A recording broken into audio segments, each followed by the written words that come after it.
함께 받으실 하나님의 말씀은 데살로니가전서 2장 13절, 디모데후서 4장 1절 2절, 고린도전서 2장 1절로 5절 말씀입니다.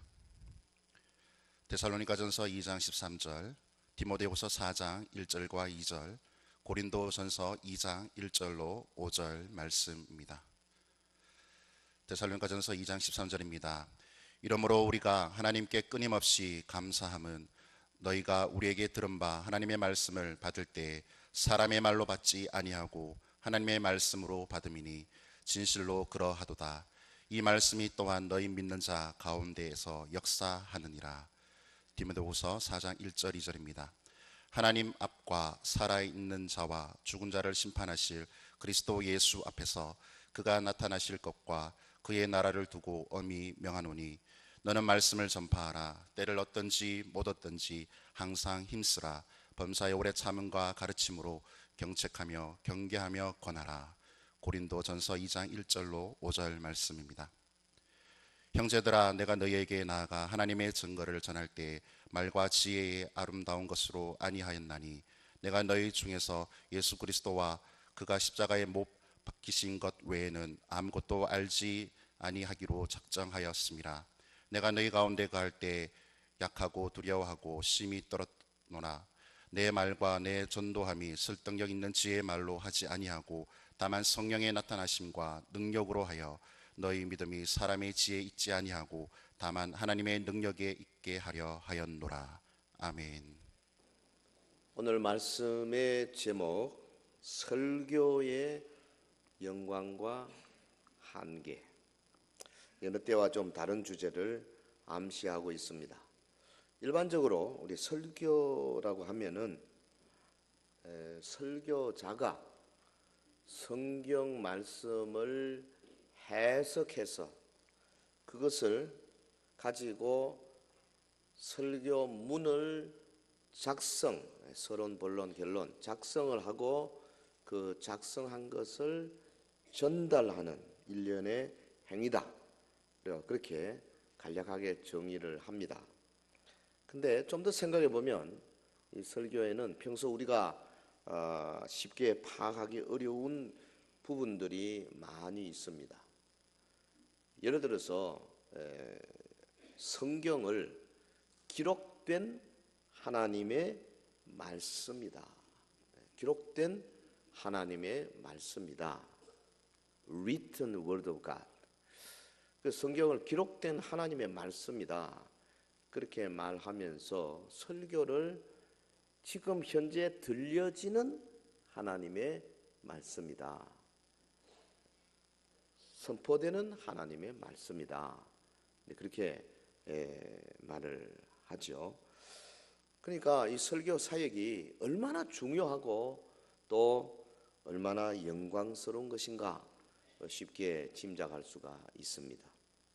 특히 이 설교 사역은 설교를 준비해서 선포하는 설교자뿐 아니라 이 설교 말씀을 듣고 이것을 자신의 삶에 적용하는 청중, 회중, 그 모든 사람들에게 연계되어 있기 때문에 그래서 이 하나님 나라 사역, 특별히 교회의 모든 사역 가운데 가장 그 영향력이 크고 넓고 중요하고 고귀한 사역이다.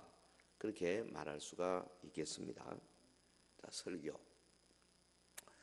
그 영국의 그 국왕 조지 5세가 영국 의회의 계획에 맞추어서 라디오 연설을 하게 됐는데 그 국왕이 연설하는 것을 멀리 신대륙 미국에까지 이렇게 중계하도록 준비됐습니다.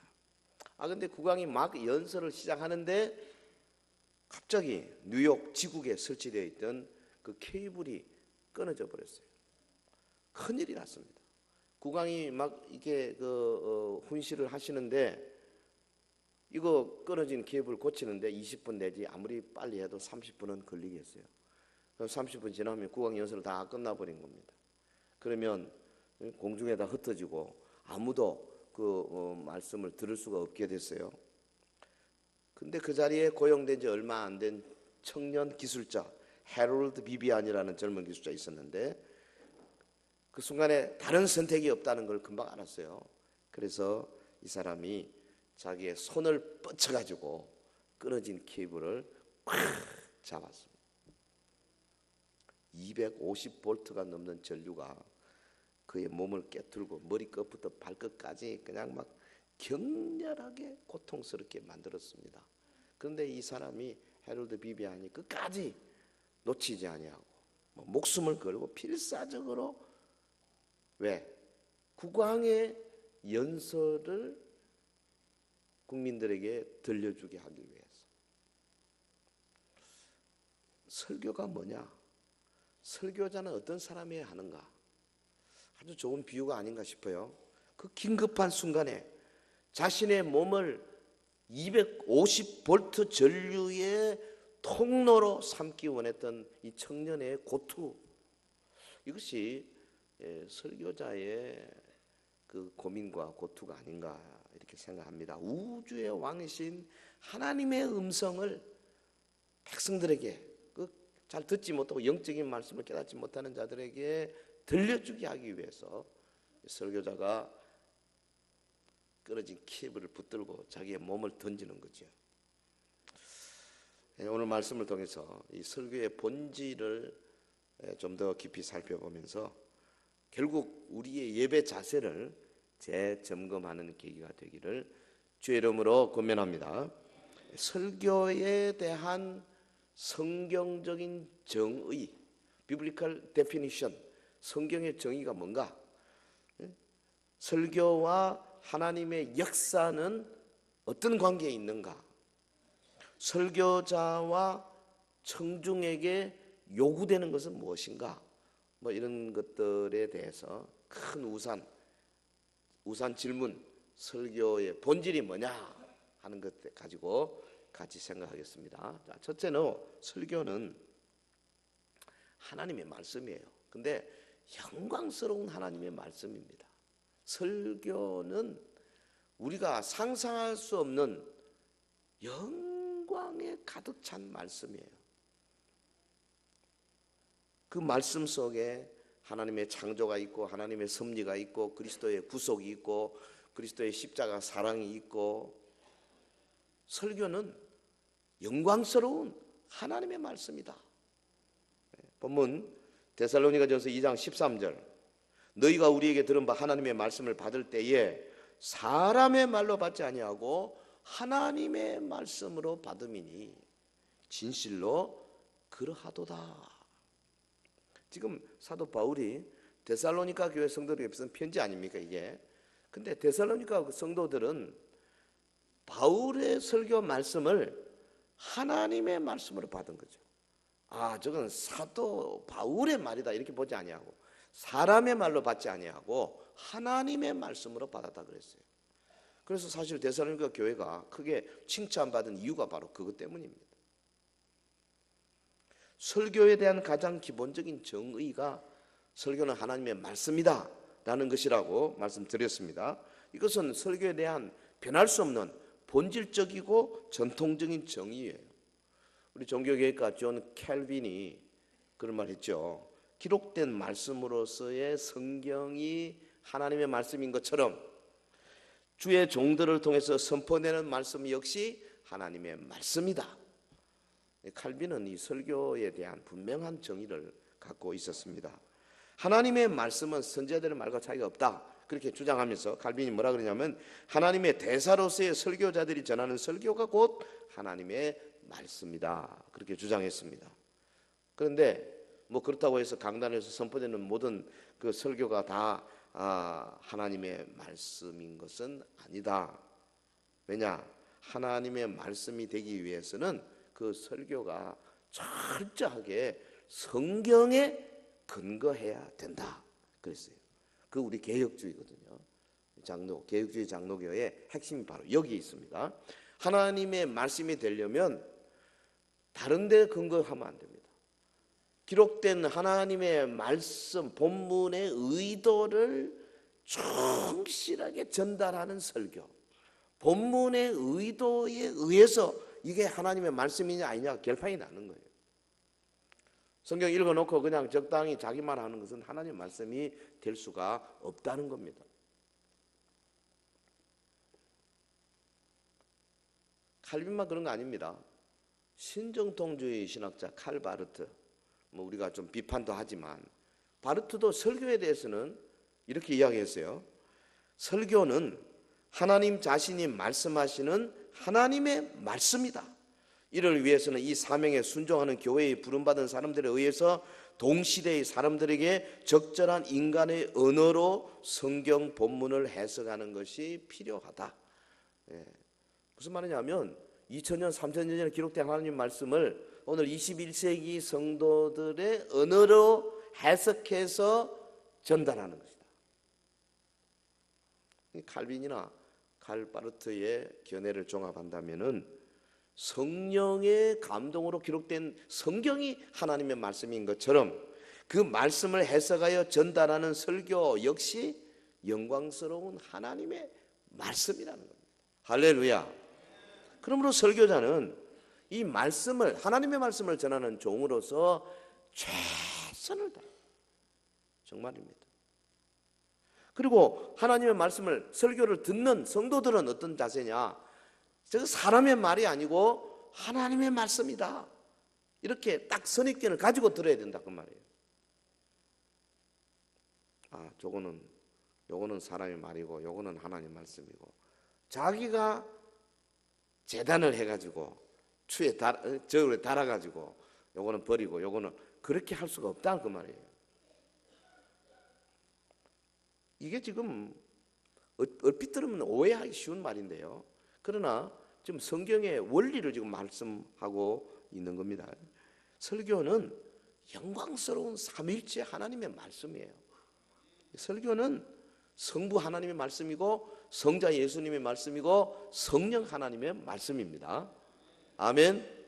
설교의 근거가 되는 성경 말씀은 여러분 창세기 1장 1절에 태초에 하나님이 천지를 창조하시니라, 여기서부터 시작되는 겁니다. 창조의 하나님. 그러니까 하나님이 우주를 창조하셨다는 사실을 인정하지 아니하는 뭐 다윈의 후예자들, 뭐 진화론 주장하는 그런 설교자들은 이미 하나님의 말씀을 설교할 수 있는 근거가 없습니다. 왜? 성경에 하나님이 창조하셨다고 딱 못 박아놨는데 그 창조론에 기초해야 되는 겁니다. 설교는 그러니까 하나님께서 우주를 창조하시고 하나님이 섭리하신다는 가장 기본적인 전제 위에서 말씀이 전개되어야 돼요. 또 설교는 죄로 말미암아 죽어가는 인류를 구원하신 예수 그리스도의 구속과 그 예수님의 십자가 사랑을 전하는 겁니다. 그러니까 설교자가 십자가의 구속의 역사와 십자가의 사랑을 부인하거나 약화시키거나 혹은 그것을 전적으로 믿지 못하는 사람은 아무리 설교라는 형태를 가지고 한다 할지라도 이미 그것은 하나님의 말씀이 될 수가 없는 거예요. 그리스도의 사랑이 없는 설교는 강요와 율법이 될 수밖에 없을 것입니다. 설교는 율법이 아니고 그리스도의 사랑을 가지고 청중들의 가슴을 뜨겁게 하는 요소거든요. 여러분, 하나님의 말씀이 우리에게 다가오면 십자가의 사랑이 용서섬치고, 그래서 영광로처럼 우리를 녹여버리고 우리 속에 유들유들한 가슴들, 하나님의 말씀에 변명하고 말씀으로부터 도망치고 말씀을 거부하려는 그런 요소들까지도 삼켜버리는 이 뜨거움이 있어야 될 줄로 믿습니다. 설교는 인간을 통해서 이루어지는 성령 하나님의 사역이에요. 성부의 창조와 섭리, 예수 그리스도의 구속과 사랑, 그리고 성령 하나님의 역사, 이게 필수적입니다. 아무리 설교문을 잘 작성하고 성경들을 한다 할지라도 성령께서 그 말씀을 가지고 역사하지 아니하면 그는 그냥 인간의 말로 될 수밖에 없어요. 그래서 설교자와 또 온 성도들이 많이 기도하고 또 예배부터 시작해서 예배하는 자세가 제대로 되어 있어야 성령이 역사하십니다. 할렐루야. 지금 이 시간에도요, 우리 아래청 우리 마가다락방에는 예배를 위해서 또 설교자를 위해서 지금도 한 30명. 조금 전에 제가 올라오면서 이렇게 들여다보니까 한 30명 많이 모여서 권사님들이 막 박수 치면서 찬송하고 지금 막 기도하고 계세요. 적은 것 같습니까? 어마어마한 겁니다. 이거 엄청난 거예요. 하나님이 영적인 눈을 가지고 우리를 보실 때 하나님 나라의 가장 귀한 것이 하나님이 말씀하는 이 사역, 그 말씀을 돕고 그 말씀을 세우고 그 말씀을 받아들이고, 이것보다 중요한 것이 없어요. 설교는 교회 공동체를 향한 하나님의 말씀입니다. 설교는 예배 자리에 참여한 청중들, 개인들에게 주시는 말씀이면서 동시에 교회 전체에 주시는 말씀이기도 해요. 신약 성경에 보면 하나님이 사도를 통해서 교회에 말씀을 주고 계시잖아요. 요한계시록 2장 3장 거기 에베소, 스무나, 버가모, 두아디라, 사대, 빌라델비아, 라우디게아 7 교회를 향해서 주시고, 사도 바울의 편지에 보면 로마 교회, 고린도 교회, 에베소 교회, 스무나 교회, 빌립보 교회, 데살로니가 교회, 교회들에게 막 편지를 주고 계시지 않습니까? 그러면서 뭐라 그러십니까? 귀 있는 자는 성령이 교회들에게 하시는 말씀을 들을지어다. 할렐루야. 설교는 그러니까 교회 성도들 개인에게, 그리고 온 교회에 나가서는 온 세상을 향하여 주시는 하나님의 말씀이에요. 성경이 이스라엘 백성들에게만 국한되지 아니하고 온 이방인들에게 주어진 것처럼 하나님의 말씀도 마찬가지, 설교도 온 이방인들에게, 교회의 담을 넘어서 믿지 않는 자들에게도 증거되어야 하는 것이죠. 오늘 기독교 설교의 문제점 가운데 하나가 뭐냐면 대부분의 설교가 교회 안에서만 맴돌고 있어. 그 결과 세상을 향하여 영향을 주지 못하지 않습니까? 우리끼리만 가지고는 세상을 바꿀 수가 없는 거예요. 성도 여러분, 설교는 무엇보다도 먼저 성부, 성자, 성령 하나님이 그 중심에 위치하는 삼위일체적인 것이어야 합니다. 우리는 설교를 통해서 성부 하나님의 창조와 섭리를 선포하고 예수 그리스도의 그 구속, 인류를 죄와 사망에서 건져내시는 그 놀라운 사랑, 그리고 오늘도 우리 속에 역사하시는 성령님의 임재와 역동성을 선포해야 된다 그 말이죠. 할렐루야. 이런 영광스러운 메시지를 설교자는 교회 신자들과 또 세상을 향하여서 전할 수 있어야 되는데, 왜? 삼위일체 하나님은 교회의 하나님일 뿐 아니라 온 우주 만물의 하나님이시기 때문에 그러한 겁니다. 청중은 이런 메시지가 선포되는 현장에서 하나님의 임재를 체험하고 주님의 영광을 목도하는 축복을 받게 되는 줄 믿습니다. 우리가 일주일간에 월화수목금토 주일까지 그 많은 시간 가운데 가장 축복적인 시간이 언제냐? 바로 이 시간이에요. 믿습니까? 그것을 준비해야 되는 거죠. 자, 설교는 영광스러운 하나님의 말씀. 본질에 대해서 조금 더 나가보겠습니다. 설교는 두 번째, 말씀을 통한 하나님의 행위입니다. 어떤 행위? 하나님의 계시하는 방편이고, 또 하나님이 우리를 구원하시는 방편이고, 그리고 하나님이 우리와 교제하시는 방편이에요. 이 설교입니다. 자, 첫째, 설교는 하나님의 계시의 방편이에요. 설교를 통해서 하나님이 자기를 나타내십니다. 하나님은 지으신 만물을 통해서 자신의 존재와 위엄을 보여줄 수 있지요. 그러나 그분의 계시 사역은 말씀 선포라고 하는 특별한 방편을 통해서 이루어집니다.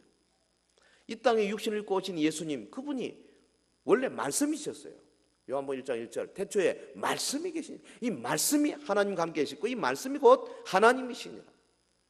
여러분, 이 예수님은 말씀 선포를 자신의 제1되는 사역으로 삼으셨어요. 그가 하나님의 나라를 선포하는 것은 육신으로 계실 때뿐 아니라 죽으시고 부활하신 다음에 40일 동안, 잠깐 동안 부활하신 몸으로 이 땅에 계시면서도 사도행전 1장에 보면 초두에 하나님 나라 일을 말씀하시니라. 할렐루야. 우리 예수님의 제1되는 사역이 설교 사역이에요.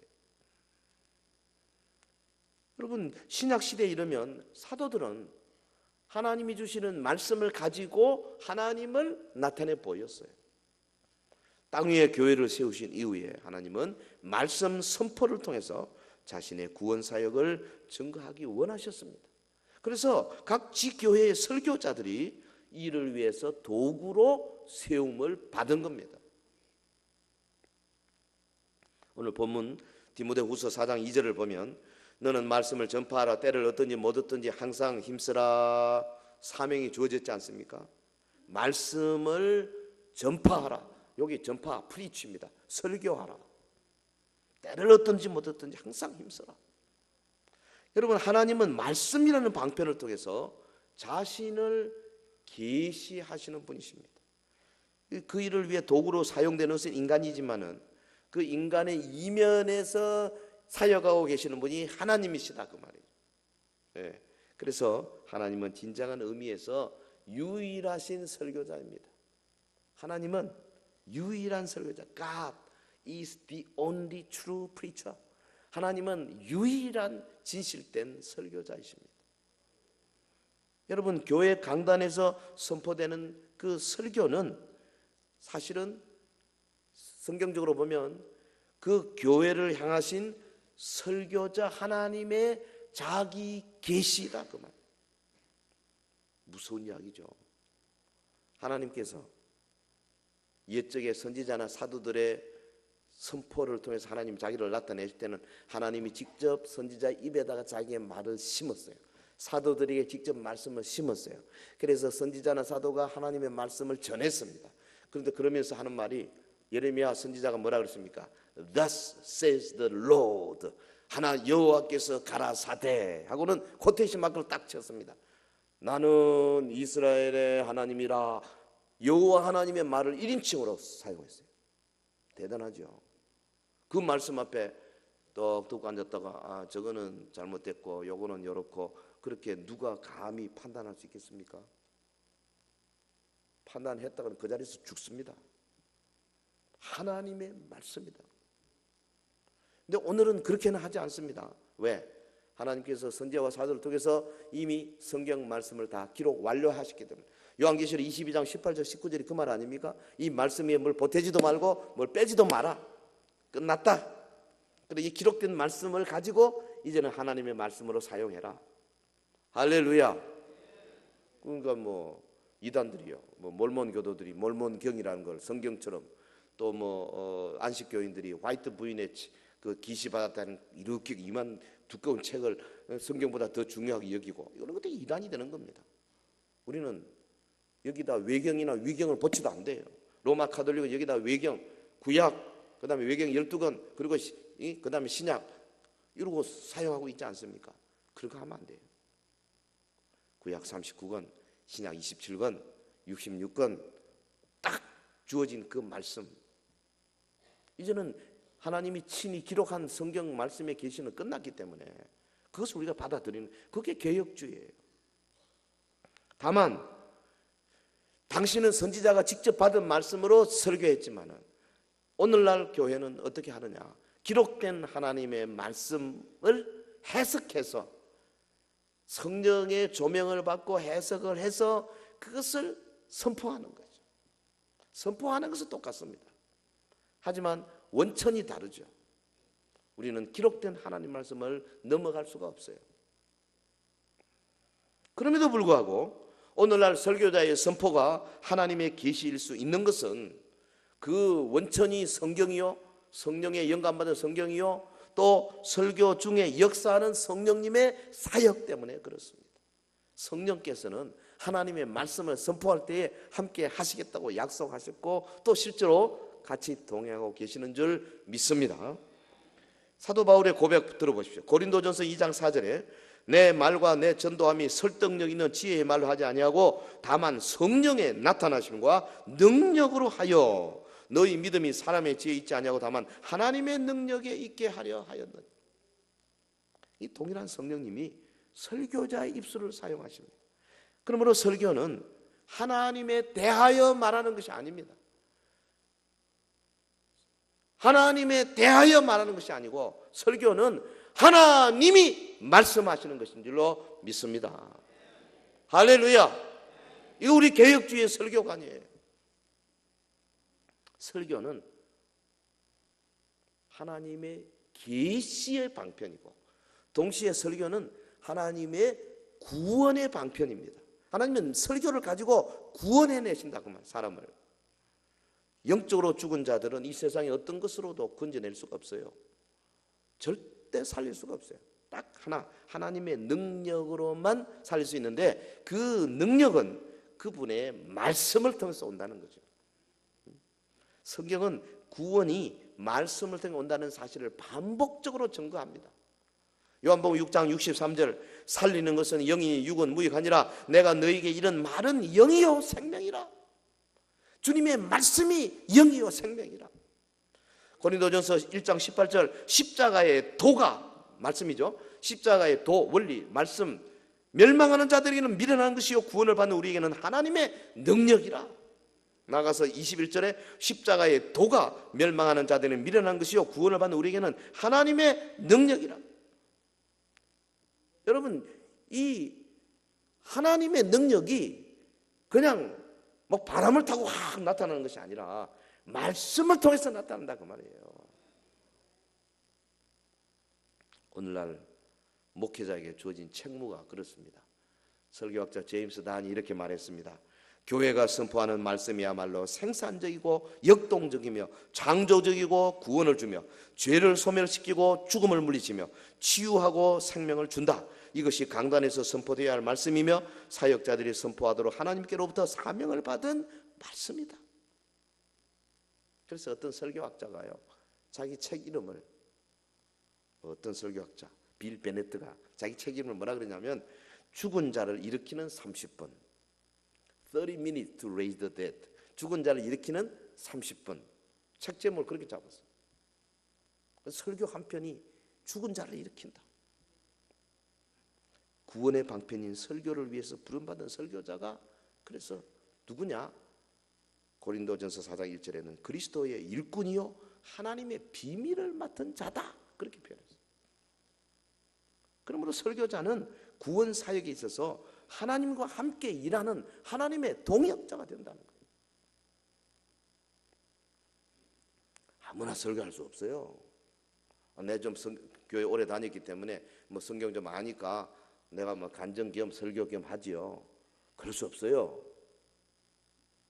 절대 안 됩니다. 교회가 정식으로 인정한 사람에 한해서만 설교할 수 있어요. 그 우리 교단에서는 설교할 수 있는 자격자를 강도사, 강도권을 받은 사람이 하나지 않습니까? 물론 실력으로 보면 뭐 어떤 목사님보다 훨씬 더 훌륭한 분 계세요. 뭐 이해 못하는 건 아닙니다만은 그러나 교회가 그걸 안 지켜주면 누가 지키겠어요? 아무리 훌륭한 집사님, 권사님 혹은 장로님이라 할지라도 강도권 없으면 강단에 세울 수가 없는 거예요. 그 우리 양심이에요. 그걸 우리 성도들이 지켜주셔야 돼요. 왜? 설교자는 구원을 일으키는 하나님의 그 구원 사역에 하나님과 동역자이기 때문에 그래서 교단이 그렇게 물론 하다 보면 사람들 많이 양성하다 보면 뭐 준비 안 된 분도 있고 좀 뭐 있을 수 있죠. 그렇지만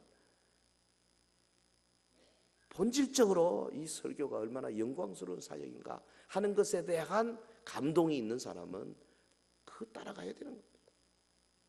그리고 설교는 여러분 하나님의 자기 계시의 방편이요 구원의 방편뿐 아니라 하나님이 자기 백성들과 교제하는 방편입니다. 하나님이 설교를 통해서 자기 백성과 교제하십니다. 할렐루야.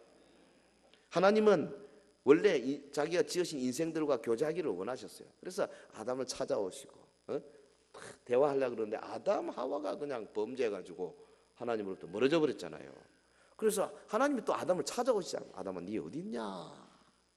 그래가지고 하나님이 아담과 더불어 교통하시기 위해서 그가 범죄해서 하나님의 원수된 자리에 떨어졌다 할지라도 예수 그리스도의 구속의 사랑으로 그를 하나님과 교제할 수 있는 자격자로 세워내기 위해서 하나님의 열심이 구약 성경에 얼마나 강하게 나타나 있습니까?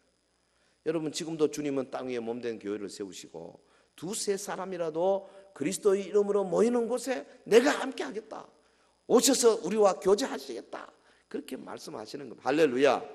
이사야 구역이 왜 중요하냐? 서로 잘 아는 사람끼리 모여서 기도하고 찬송할 때 예수님이 함께 동행한다는 사실을 우리가 믿기 때문에, 마태복음 18장 20절 21절을 믿기 때문에 이사야 구역이 중요하다 그 말이에요. 그거 안 믿는 사람은 구역이 별로 중요하다고 생각 안 해요.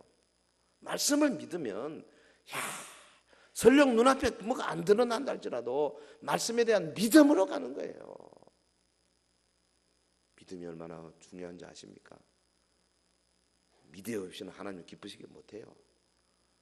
우리는 하나님께 나갈 때 말씀에 기록된 것이 그대로 이룰 줄 믿어야 된다 그 말이죠. 하나님은 우리와 교제하실 때 말씀이라고 하는 방편을 사용하십니다. 말씀을 통해서 하나님이 자신의 사랑을 우리에게 고백하십니다. 말씀을 통해서 우리를 지키시고 인도하십니다. 말씀을 통해서 은혜의 손길을 우리에게 베풀어 주십니다. 말씀 안에서 우리는 영적으로 성숙해져 갑니다. 아멘 할 때까지. 말씀 안에서 우리가 하나님을 더 많이 알아가게 됩니다. 말씀 안에서 우리 하나님께 가까이 나가게 됩니다. 랭돈 길키에 의하면 예수 그리스도는 하나님의 말씀이 읽혀지고 선포되고 응답될 때 비로소 그의 공동체인 교회와 자신을 연결시키신다. 그러니까 여러분요, 순수한 하나님의 그 기록된 하나님의 말씀에서 우러나오는 본문의 의도가 명확한 말씀이 증거되고 그 말씀에 응답하고 은혜 받고 그 말씀에 의해서 찬송하고 할 때 예수님께서 교제권 안에 들어오신다 그 말이에요. 대단한 거죠. 그리고 예배는 예수님을 여기 임재케 주님을 초청하는 유일한 방법 아닙니까? 이게 예배보다 더 중요한 게 없어요. 내가 아무리 사회에 나가서 열심히 봉사한다 할지라도 주님의 임재가 거기 있습니까? 어디에 성경 어디에 그런 게 있어요?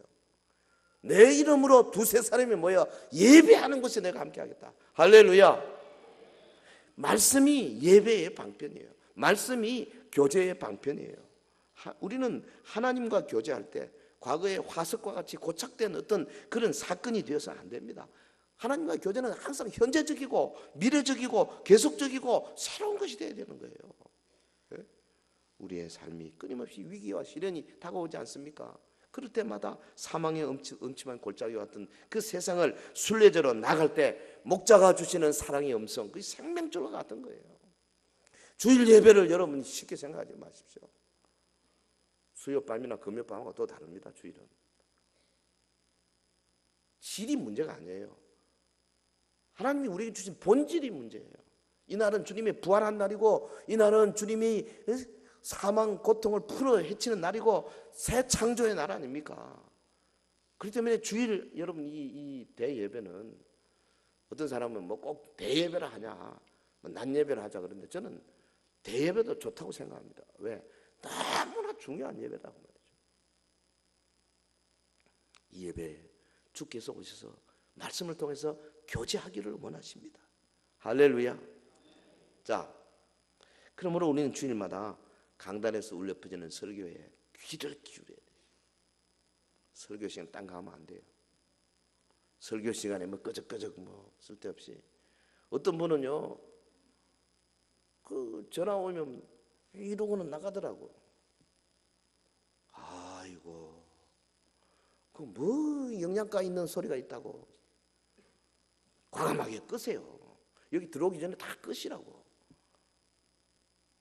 그럼 뭘 아까워서 진동을 해놔요. 하나님과의 교제하는 시간 아닙니까? 여러분 예배를 크게 생각하셔야 돼요. 할렐루야. 자, 그리고 나가서 이 설교의 본질 세 번째가 뭐냐? 하나님의 설교 행위는 하나님 혼자 하는 것도 아니고 설교자와 회중에 의해서 이루어진다는 것. 이 설교의 이중성입니다. 설교가 하나님의 계시의 방편이고 구원의 방편이고 또 교제의 방편이라는 말은 다른 말로 하면 한마디로 설교는 하나님의 행위라는 거죠. 하나님이 계시고 하나님의 구원, 하나님의 교제이기 때문에 이거는 설교는 하나님의 행위라는 말이에요. 그래서 인간 설교자는 누구냐? 하나의 작은 도구입니다. 하나님이 인간 설교자를 도구로 사용하셔가지고 하나님이 일하시는 거예요. 마치 뭐와 같습니까? 예? 하수도 뚫렸을 때, 하수도 뚫을 때 이게 기술자가 그 무슨 드르륵 도구로 쓸 때 누가 하는 겁니까? 그 도구가 하는 겁니까? 사람이 하는 거죠. 예를 들어서 사람이 큰 크레인 저 위에 앉아가지고 조그마한 사람이 그 큰 크레인을 해도 누가 하는 겁니까? 사람이 하는 거예요. 하물며 하나님께서, 위대하신 하나님이 작은 설교자를 사용하는데 이게 설교자의 말이 아니다 그 말이에요. 그렇게 믿고 받아들일 때 회중 가운데 은혜가 가득할 줄로 믿습니다. 설교가 정말로 하나님의 행위다. 여기까지는 제 말이 아닙니다. 제가 설교하게 대한 책을 이거 한 편 하려고 25권을 읽었어요. 지금 한 달 내내 걸렸습니다. 그리고 40분 설교하는데 모든 설교학자가 여기까지는 다 동의합니다. 설교가 하나님의 행위라면은 결론이 뭡니까? 우리는 결단코 설교를 평하거나 설교를 비교하면 안 됩니다. 만약에 평하고 비교한다는 말은 그걸 하나님 말씀을 안 받는다는 이야기죠. 하나님의 입에서 나오는 말씀이 설교라면 그 말씀은 우리 같은 피조물의 평에 의해서 의존할 수 있는 게 아닙니다. 오히려 우리가 그 말씀에 의존해야 되는 거죠. 할렐루야. 이사야 선지자가 므낫세 왕 앞에 가서 하나님 말씀을 탁 전했더니 므낫세가 어떻게 했습니까? 이놈 자식 그 말씀 못 듣겠다. 그래가지고 이사야를 잡아가지고 꽁꽁 묶어가지고 톱으로 썰어 죽였어요. 그럼 므낫세가 훌륭하고 이긴 겁니까? 아닙니다. 므낫세는 하나님에서 비참하게 멸망당했잖아요. 하나님의 말씀을 듣지 않았기 때문에. 여러분, 하나님이 영광과 위엄 가운데 입을 여실 때 그 앞에 선 인생들이 취할 바른 태도가 뭐겠어요?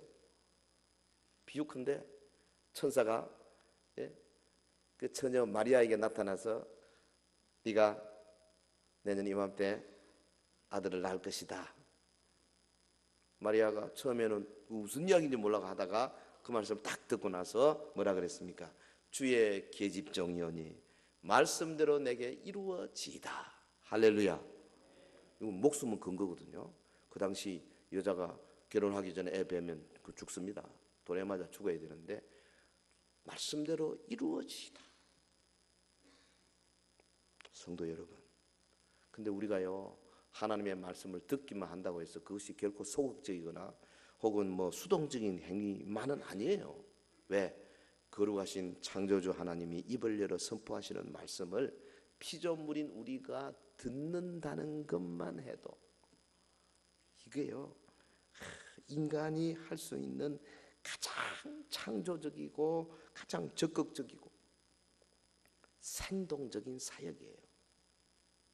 떨기나무에서 모세가 하나님의 음성을 듣는 것 자체가 어마어마한 사건이에요. 근데 지금은 옛날에는 그게 희귀했죠. 왜? 보혜사 성령의 시대가 아니었기 때문에. 그러나 지금은 성령께서 역사하는 시대이기 때문에 온 천지에 주의 이름으로 모이는 교회마다 예배마다 성령께서 역사하실 준비를 다 갖추고 계시잖아요. 할렐루야. 내가 말세에 내가 만민을 내 신을 만민에게 부어주리라. 그래서 뭐 노인들과 아이들과 청년들이 막 그냥 성령 충만할 것이다. 그 말이 바로 그 말이 지금 우리가 얼마나 복된 시대에 사는지 모릅니다. 주님이 말씀하십니다. 근데 하나님은 놀랍게도 인간 도구를 통해서 이것을 전달하세요. 우리 같으면 하나님이 친히 창공에 나타나셔서 한 말씀 하시면 제일 좋겠는데 막 환상으로 나타나서 막 아무개야 네 지금 하는 거 수도배라 뭐 이러면 딱 좋겠는데. 지난 주간에 우리 열암 청년 중에 하나 날 찾아왔어. 목사님, 질문이 있습니다. 뭔데? 제가 기도하다가 환상을 봤는데 우리 서영교회가 얼마 전에 환상은 막 비전이 있고 막 굉장하고 뭐 좀 하는데 어제 본 환상은 좀 다른데요. 이게 무슨 뜻이겠습니까? 제가 뭐라고 답했겠습니까? 빨리 잊어버리라. 그 환상을 빨리 잊어버리라. 그리고 정말 네가 교회를 사랑하고 교회를 생각한다면은 교회를 판단할 때, 평가할 때 그렇게 평가하지 마라. 네 환상이 어떻게 나타났기 때문에 교회가 어떻다. 그건 매우 위험하다. 교회에 5대 사역이 있지 않냐? 우리 교회가 예배가 어떤가 살펴봐라. 우리 교회가 사회 봉사가 어떤가, 섬김이 어떤가 살펴봐라. 우리 교회가 전도하는데 어떤 모습인가, 성도들의 마음이 어떤가. 우리 교회가 새로운 사람들을 얼마나 잘 끌어들이고 동화시키고 있는가. 우리 교회는 처음 믿는 사람을 어떻게 양육하고 있는가 살펴봐라. 사도행전이 보여주는 9가지 한번 살펴봐라. 그러고 나서 점수를 네가 매겨라. 밤에 그 좀 눈앞에 뭐 하나 보였다고 해서 그걸 가지고 네가 고민할 필요가 뭐 있냐. 오늘 이 시대는요, 여러분 꿈 하나 꿔가지고 그것 때문에 꿈자리가 뒤숭숭하다고 그런 시대가 아니에요. 하나님은 우리에게 밝히 보여주셨어요. 할렐루야. 하나님은 이 인간 도구를 통해서, 말씀을 통해서 역사하십니다. 천사들을 통해서 비밀을 알려주신 게 아닙니다. 옛날에는 선지자와 사도들을 통해서 말씀을 주셨지만 지금은 설교자를 통해서 기록된 하나님의 말씀을 해석하여 우리에게 들려주기를 원하신다 그 말이죠. 그런데 그 말씀의 수종자들이 앵무새처럼 그 말씀을 그냥 되뇌이기만 하는 것이 아니에요. 말씀은 설교자의 사고를 거치고 인격이라는 필터를 통과하고 그들이 사용하는 언어를 도구로 해서 선포되는 겁니다. 다른 말로 하면 설교자의 인격을 통해서 전달되도록 그렇게 만들어놨어요. 그거 참 기가 막힌 겁니다. 하나님은 우리 인생의 연약함을 잘 아시고 우리의 눈높이에 맞추어서 우리에게 말씀하기로 작정하신 거 아니겠습니까? 여러분, 하나님이 거룩한 모습 우리에게 말하면 아무도 들을 수 있는 사람이 없어요. 그런데 인간 설교자, 지나 내나 비슷해. 그런데 그 인간 설교자를 통해서 하나님이 말씀하시는 거예요. 그것이 구약에서부터 신약 지금도 이르기까지 인간의 연약성을 통해서 우리를 만나시는 것이 하나님의 방법이고 불완전한 땅의 언어로 하늘의 진리를 전파하는 것이 하나님의 지혜입니다. 그래서 하나님은 전도의 미련한 방법으로 하나님의 나라를 전파하고 계십니다. 설교자는 왕의 소식을 전달하는 전령입니다. 설교자는 왕이 될 수가 없어요. 그러니까 절대적으로 설교자에게 필요한 것이 뭐냐면 왕의 말씀을 듣기 위해서 기다리는 믿음이고 겸손입니다. 설교자가 먼저 자신이 하나님의 음성을 듣기 위해서 씨름해야 되고 그 하나님의 말씀이 자기 속에서 울려 퍼지는 그런 체험을 가져야 됩니다. 설교자는 자기가 은혜 받은 말씀, 자기가 받은 말씀을 전달할 뿐 아니겠어요? 그러므로 참된 설교자는 성경만을 전하는 본문의 종이 되어야 됩니다. 본문이 왕입니다. 본문으로 하여금 설교하게 만들어야 돼요. 이것이 굉장히 중요한 원리예요. 나아가서 참된 설교는 성령께서 깨닫게 해주신 대로 증거하는 것입니다. 우리의 지식으로는 결코 하나님의 그 비밀을 깨달을 수 없기 때문에 성령께서 조명해 주시기를 기도하며 전적으로 그분을 의지하는 자세가 필요한 겁니다. 사도 바울의 말을 들어보십시오. 고린도전서 2장 4절 내 말과 내 전도함이 설득력 있는 지혜의 말로 하지 아니하고 다만 성령의 나타나심과 능력으로 하여 너희 믿음이 사람의 지혜에 있지 아니하고 다만 하나님의 능력에 있게 하려 하였노라. 사랑하는 성도 여러분, 우리 지금까지 설교의 본질적인 성격을 살펴보았습니다. 설교는 참으로 놀랍고 신비로운 하나님의 행위라 했습니다. 그 일에 부름받은 설교자는 인간이 할 수 있는 최고의 영원로운 일에 지금 부름받은 거죠. 청교도 경건주의자 카튼 마터가 그렇게 말했어요. 카튼 마터 사역자들을 위해서는 그의 책의 부제목을 뭐라고 그랬냐면 트럼펫을 울리기 위해 준비하는 천사들, 그렇게 표현했습니다. 여러분 20세기의 대표적인 영국의 그 강해 설교자 로이드 존스, 그의 책 목사와 설교의 첫 문장을 뭐라 그런지 아십니까? 설교 사역은 인생이 받을 수 있는 소명 중에서 가장 고상하고 위대하고 영광스러운 소명이다.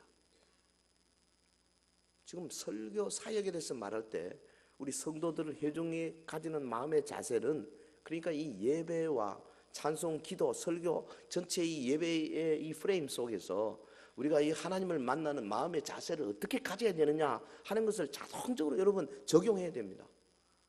하나님이 지금 설교를 통해서 지금 여러분에게 교제하시고 구원을 일으키시고 자기를 나타내시고 하시는 장면이다, 그 말이죠.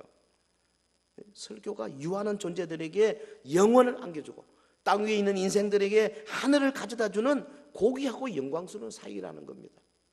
저 시카고의 잭 하일스 목사님 이렇게 말했어요. 하나님의 종이 강단에 가까이 갈 때는 천사들도 날지 못하게 하고 어른들은 경청케 하고 아이들은 귀를 기울이게 하고 젊은이들은 정신을 바짝 차리게 해야 합니다. 설교자가 강단에 설 때에는 천국이 응답하고 지옥이 떨도록 전 교회의 모든 성도들은 거룩함으로 기다려야 합니다. 그리할 때 영원한 모든 것은 떨며 사탄과 그의 사자들은 두려움으로 흠뻑 젖게 될 것입니다. 기도하십시다. 우리 다 같이 합심해서 기도하는 시간 갖겠습니다.